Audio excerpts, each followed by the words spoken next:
একটি বাস লোকজন নিয়ে জঙ্গলের ভিতর দিয়ে ছুটে যাচ্ছে।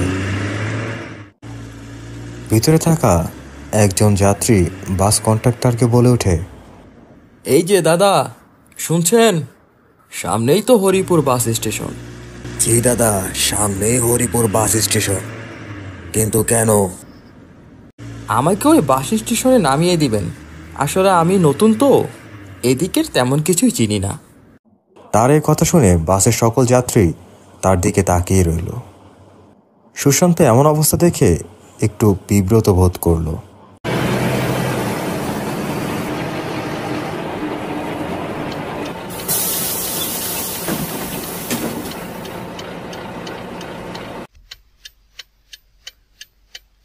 সুশান্ত বাস থেকে নেমে যাওয়ার সময় কন্ডাক্টর তাকে বলে, দাদা, একা একা স্টেশনে না নামলেই ভালো করতেন।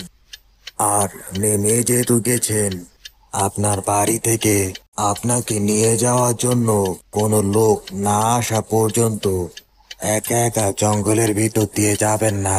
ও রাস্তাটা রাতের বেলায় ভালো না। কথাটা শুনে সুশান্ত বলে ওঠে, না দাদা, একা যাব না, আমাকে নিতে একজন লোক আসবে।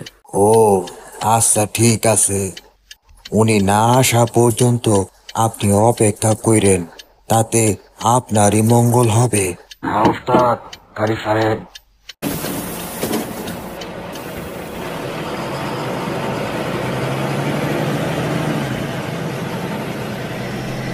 এরপর বাসটি সেখান থেকে চলে যায়। সুশান্ত বাস স্টেশনে দাঁড়িয়ে আছে। বেশ কিছুক্ষণ পার হয়ে যায়, কিন্তু কোনো লোকেরই দেখা নেই। নির্জন শুনশান জায়গাটাতে রাতের ঝিঝি পোকা, হুতুম পেঁচা আর থেকে থেকে শিয়ালের ডাক শোনা যাচ্ছে। চারদিকটা এতটাই নির্জন ছিল যে কারো মনে ভয় সৃষ্টি করবে। কি ব্যাপার, লোকটার কোনো খবর নেই? না, এভাবে থেকে তো বিরক্ত হয়ে গেছি। যাই হোক, একাই রওনা দিই, হয়তো তার সাথে রাস্তায় দেখা হয়ে যাবে।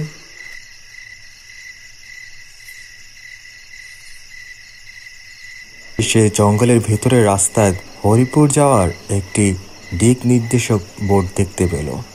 আরে, ওই তো হরিপুর যাওয়ার দিক নির্দেশিকা দেওয়া আছে। তাহলে ওই রাস্তা ধরে এগোতে থাকলেই হরিপুর গ্রামে পৌঁছে যাব।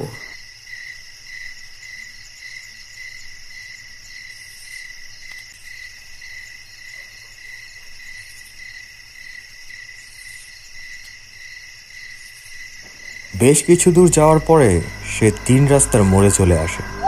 3 রাস্তার মোড়ে তো চলে আসলাম। এখন কোন রাস্তায় যাব?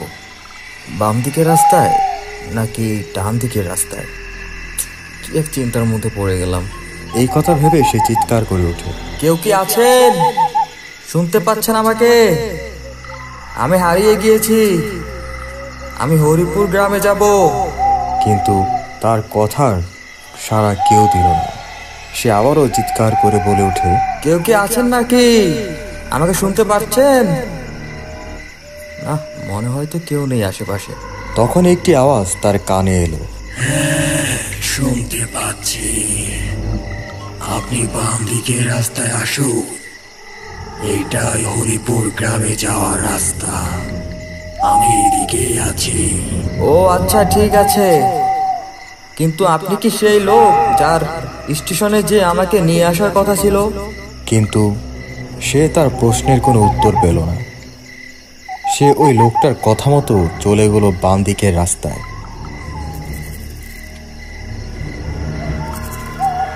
কি লোক রে বাবা, আমার প্রশ্নের কোনো উত্তরই দিল না। আর বাম দিকের রাস্তায় তো চলে আসলাম, কিন্তু কি ব্যাপার, লোকটাকে তো আশেপাশে কোথাও দেখছি না কেন? তখন সুশান্ত চোখে পড়ল রাস্তার সামনের দিকে। সে তাকিয়ে দেখে দূরের অন্ধকারে এলো চুলে একটি মেয়ে দাঁড়িয়ে আছে, চুলগুলো বাতাসে উঠছে। তা দেখে সুশান্ত প্রচণ্ড ভয় পেয়ে গেল। কে কে কে আপনি? এইভাবে পথ আটকে দাঁড়িয়ে আছেন কেন? কিন্তু কোনো উত্তর দিল না, দূরেই দাঁড়িয়ে রইল। ভয়ে সুশান্তর শরীর যেন ঘেমে উঠেছে। এরপর সেই মেয়েটি আস্তে আস্তে তার দিকে এগিয়ে আসতে থাকলো। তখনই সেখানে অন্ধকারের মধ্যে থেকে একটি লোক এসে হাজির হল। তার হাতে থাকা একটি তাবিজ তুলে ধরল তার দিকে। তাবিজ দেখে সে ভয়ঙ্কর মেয়েটি থমকে গেল আর একটি চিৎকার করে সেখান থেকে বাতাসে মিলিয়ে যায়। এমন অবস্থা দেখে সুশান্ত ভয়ে সেখানে জ্ঞান হারালো। পরের দিন সকালে সে যখন চোখ মেলল, সে নিজেকে একটি ছোট্ট খাটের উপর আবিষ্কার করল। সে উঠে বসল আর নিজের শরীরে হাত রেখে বুঝল সে এখনো বেঁচে আছে। আর তখনই সে ঘরে তার জন্য এক পেয়ালা চা নিয়ে একজন লোক এসে হাজির হলো। সুশান্ত তার দিকে এমনভাবে তাকিয়েছিল যেন সে আগে কখনো মানুষ দেখেনি। কি হলো, এইভাবে তাকিয়ে আছেন কেন? আগে কি কখনো জীবিত মানুষ দেখেননি নাকি? কাল রাতে আমাকে কি তুমি বাঁচিয়েছিলে? হ্যাঁ, আমিই ছিলাম। আর আমার নাম অনিমেষ। আমি এই হরিপুর গ্রামেই থাকি। আর আমি আপনাকে এই গ্রামে ডেকে পাঠিয়েছিলাম। তাহলে তুমি আমাকে বাস স্টেশনে নিতে কেন গেলে না? শুধু শুধু আমাকে সেই জঙ্গলে মরার জন্য ছেড়ে দিয়েছিলে না? জানো কি, ওখানে আমার উপর একটা... হ্যাঁ, আপনার উপর একটা ভয়ঙ্কর প্রেত আক্রমণ করতে যাচ্ছিল। তুমি কি করে জানলে? তুমি কি দূর থেকে সব দেখছিলে নাকি? আরে না না, তা না। আমি তো আপনাকে আনতেই যাচ্ছিলাম, কিন্তু আমার বাড়ি থেকে বাহির হতে একটু দেরি হয়ে যায়।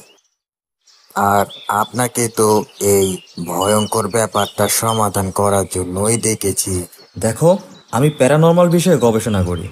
আমি কোনো তান্ত্রিক বা ওঝা নই যে মরাকে জিজ্ঞেস করে তাকে মুক্তি দিয়ে দিব।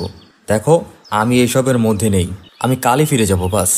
আচ্ছা যান, কিন্তু আমি যে আপনাকে অগ্রিম কিছু টাকা দিয়েছিলাম, সেটার কি হবে?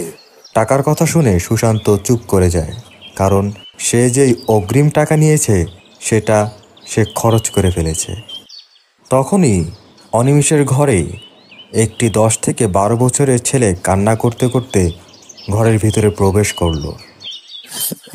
অনিমেষ দাদা, অনিমেষ দাদা, আমার বাবাকে মেরে ফেলেছে, আমার বাবাকে মেরে ফেলেছে দাদা। এটা শুনে অনিমেষ সেই ছেলেটার সাথে দৌড়ে গেল, আর তাদের পিছন পিছন অনিমেষও ছুটে গেল। অনিমেষ সেখানে যেয়ে অবাক হয়ে গেল, কারণ মাটিতে পড়েছিল একটি লাশ, যার ঘাড়টি পিছন দিকে ঘোরানো ছিল। আর লাশের পাশেই বসে সেই ছেলেটি কান্না করছিল। এরপর সেখানে গ্রামের আরও লোকজন এসে জড়ো হলো। তখন গ্রামের প্রধান সেখানে এসে হাজির হয় আর বলে, এটা এই গ্রামের 19 নম্বর লাশ। জানি না ওই পেতনিটা আমাদের কাছে কি চায়। অর্ধেক গ্রামবাসী তো গ্রাম ছেড়ে চলে গেছে ভয়ে, আর যারা এই গ্রামে আছে তাদের একে একে মেরে চলেছে সেই পেতনিটা। গ্রাম প্রধানের কথা শুনে সুশান্ত বলে ওঠে, ওর মুক্তির দরকার, আর ও মুক্তির জন্য দর পাচ্ছে। গ্রামের প্রধান সুশান্তের কথা তেমন পাত্তা না দিয়েই সেখান থেকে চলে গেল। গ্রামবাসীরাও সুশান্তের কথায় কান দিল না। সুশান্তর কথায় পাত্তা না দেওয়ার অবশ্য কারণ আছে। কারণটা হলো, সে গ্রামে আসলো সবে কয়েকদিন হয়, আর তাকে এখনো গ্রামে কেউই চেনে না ভালোভাবে। আমি জানি গ্রামবাসী আমার কথা কানে তুলবে না। সবে তো গ্রামে আসলাম। যাই হোক, আরও গভীরভাবে ব্যাপারটা দেখতে হবে। আজ রাতে একবার ভালোভাবে গ্রামটা ঘুরে দেখতে হবে। দিনের আলো যে সন্ধ্যার অন্ধকার নেমে আসলো। সন্ধ্যা হওয়ার সাথে সাথেই গ্রামের সবাই যে যার ঘরের দরজা জানালা বন্ধ করে দিল ভয়ে। গ্রামের আশেপাশের জঙ্গল থেকে ভেসে আসছিল শিয়ালের ডাক। তা শুনে গ্রামের পাড়ার কিছু কুকুর ডেকে উঠল।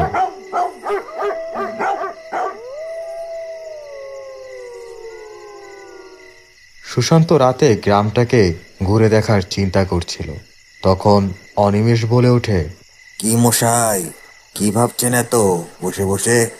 এই তো ভাবছি রাতে একবার বের হব। ও কাজ ভুলেও করবেন না দাদা। আপনার জন্য বাহির না হওয়াটাই মঙ্গল হবে এখন। এই কথা বলে অনিমেষ চলে যায়। রাতে খাওয়া দাওয়া শেষে সুশান্ত শুয়ে পড়ে। তার একটু পরেই অনিমেষ আসে। কি মশাই, ঘুমিয়ে গেলেন নাকি? ও দাদা, শুনছেন নাকি? ঘুমিয়ে গেলেন? কিন্তু সুশান্তর কোনো সাড়া না পেয়ে অনিমেষ সেখান থেকে চলে যায়। তার একটু পরেই সুশান্ত উঠে বসে আর ঘর থেকে বের হয়ে যায়।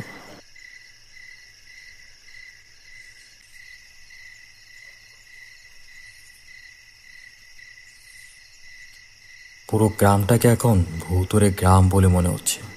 কোথাও একটা লোকও নেই, সবাই ভয়ে ঘরের খিল দিয়ে বসে আছে। সুশান্ত গ্রামটা ঘুরে দেখল, কোনো কিছুই তার নজরে পড়ল না।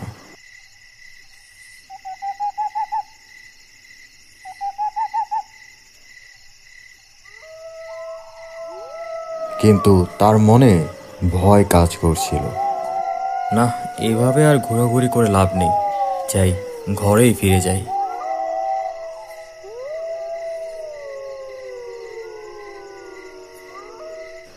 সুশান্ত ঘরে ফিরে যাচ্ছিল, হঠাৎ তার চোখে পড়ে একজন লোক চাদর মুড়ি দিয়ে কোথায় যেন যাচ্ছে।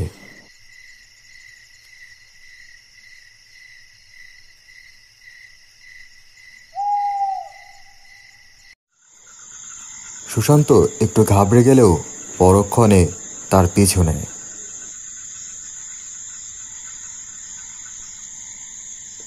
সে লোকটি জঙ্গলের অন্ধকারের মধ্যে যে আগুন জ্বালিয়ে মন্ত্র জপ করতে থাকে।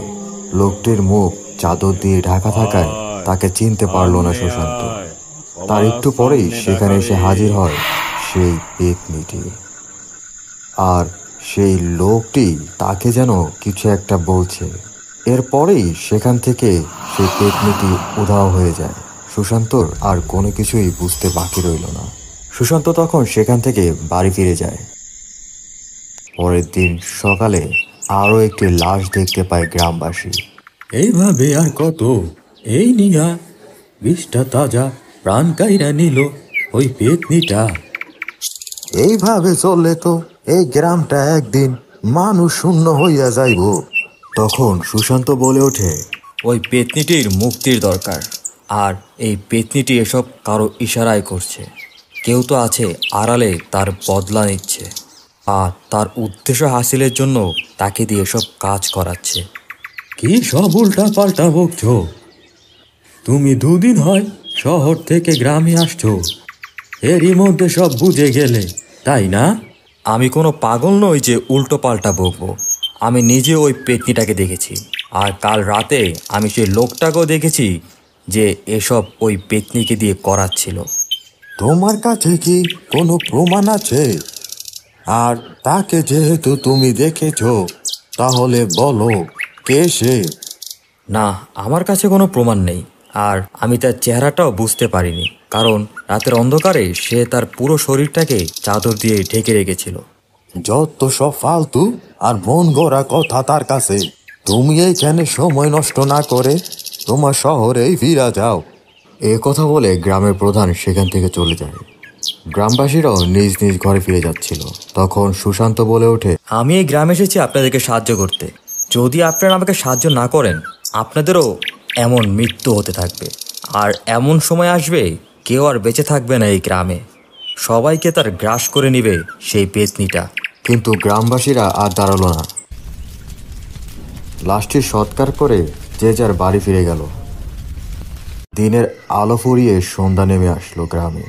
তখন সুশান্ত দেখলো দরজায় সেই ছেলেটি দাঁড়িয়ে আছে। সুশান্ত ছেলেটিকে তার কাছে ডাকলো। ছেলেটি এসে তার বাবার সাথে ঘটে যাওয়া সব কিছুই বলল। দাদা, আমরা তো এই গ্রাম ছাড়তেই চেয়েছিলাম, আর এই কথা শুধু আমার বাবা গ্রামের প্রধানকেই জানিয়েছিল। আর সেই দিন আমরা যখন জঙ্গল দিয়ে গ্রাম ছেড়ে যাচ্ছিলাম, তখনই আমার সামনে সেই পেটটি এসে আমার বাবাকে মেরে দেয়। আর আমিও ছুটে আসি আপনাদের কাছে। এই কথা বলে ছেলেটি কান্না শুরু করে দিল। সুশান্ত ছেলেটির মাথায় হাত দিয়ে সান্ত্বনা দিচ্ছিল। তখনই গ্রামের কিছু লোক সুশান্তর ঘরে প্রবেশ করলো। তাদের সবারই কাছে গ্রামের প্রধানের বিরুদ্ধে কিছু না কিছু ঘটনা ছিল।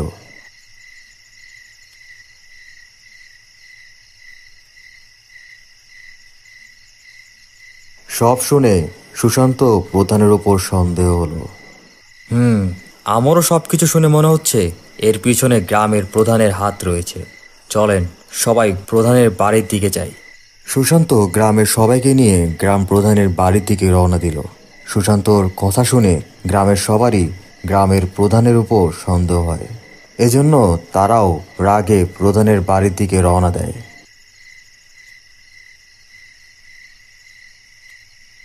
তারা প্রধানের বাড়ির কাছে আসতেই দেখে প্রধানের লাশ পড়ে আছে উঠানের মাঝে, আর তার পাশেই বসে প্রধানের বউ হাউমাউ করে কান্না করছে। তখন সেই ছোট্ট ছেলেটি বলে ওঠে, আমাদের তো গ্রামের প্রধানকেই সন্দেহ হয়েছিল, কিন্তু এখন সেই পেতনি প্রধানকেই মেরে দিল। ছেলেটির কথা শুনে গ্রামবাসীর বিশ্বাস সুশান্তের উপর থেকে উঠে যায়। সকল গ্রামবাসী নিজ নিজ বাড়িতে চলে যায়।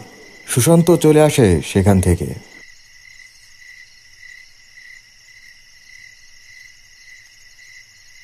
তারপরেই গ্রামে এসে হাজির হয় ভৈরব তান্ত্রিক।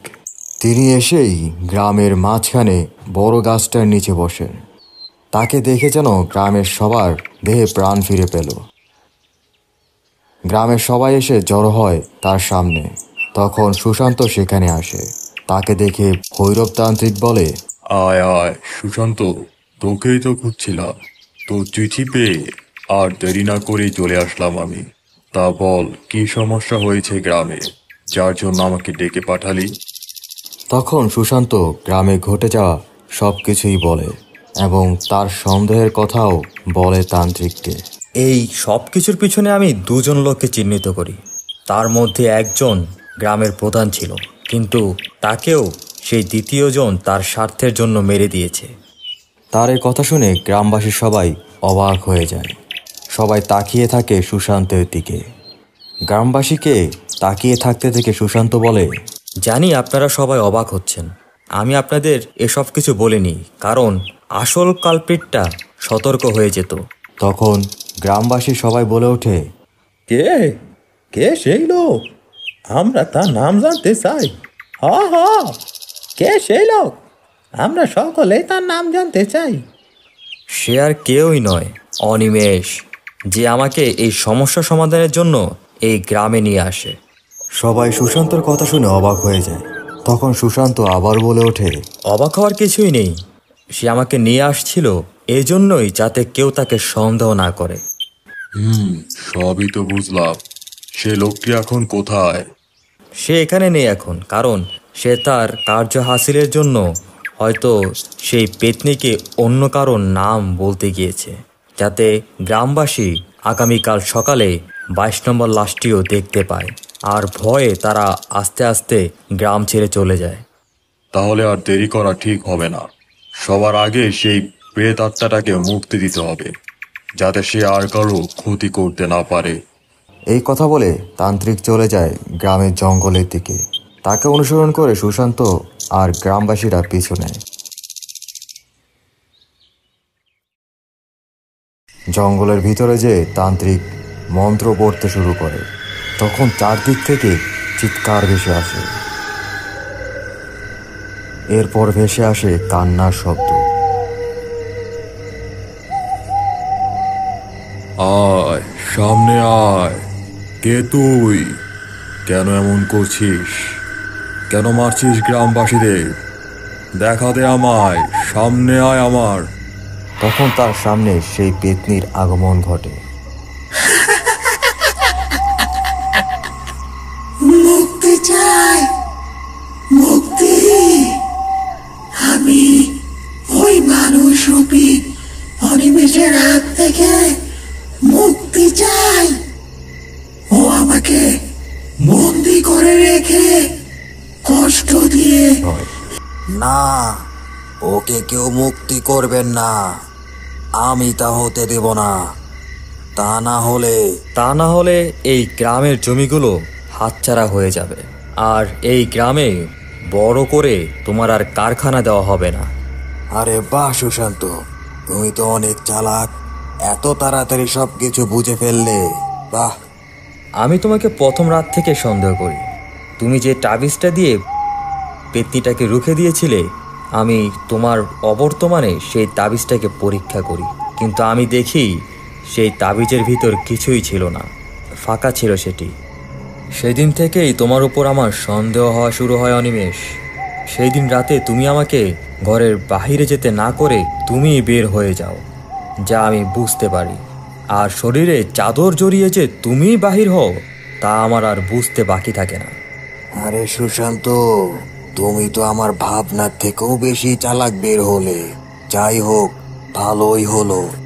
আজ সব গ্রামবাসীকে আমার বসে থাকা পেতনি দিয়ে মেরে ফেলবো। আমার আর একজন একজন করে মারার জন্য অপেক্ষা করতে হবে না। সেই আশা তুমি ছেড়ে দাও। সেই পেতনি আজ থেকে মুক্ত। সে আর তোর কথা শুনবে না। আমি তাকে মুক্ত করে দিয়েছি। অনিমেষ দেখে সত্যি সেই প্রেত আত্মাটি মুক্তি পেয়ে রাগে গড় গড় করতে থাকে আর তার দিকে এগিয়ে আসতে থাকে। মুহূর্তে অনিমেষের কাছে এসে নিমেষে তার ঘাটটি ঘুরিয়ে দেয় আর সেখান থেকে চলে যায়। মাটিতে পড়ে থাকে অনিমেষের নিথর দেহটি। গ্রামবাসীও মুক্তি পায় সে ভয়ঙ্কর প্রেত আত্মার হাত থেকে। আর ভয় নেই, গ্রামবাসীরা এখন নিরাপদ সেই ভয়ঙ্কর প্রেত আত্মার হাত থেকে। এই গ্রাম অনেক লোকের মৃত্যু দেখেছে। আজ থেকে এই গ্রামে নেমে আসুক শান্তির ছায়া।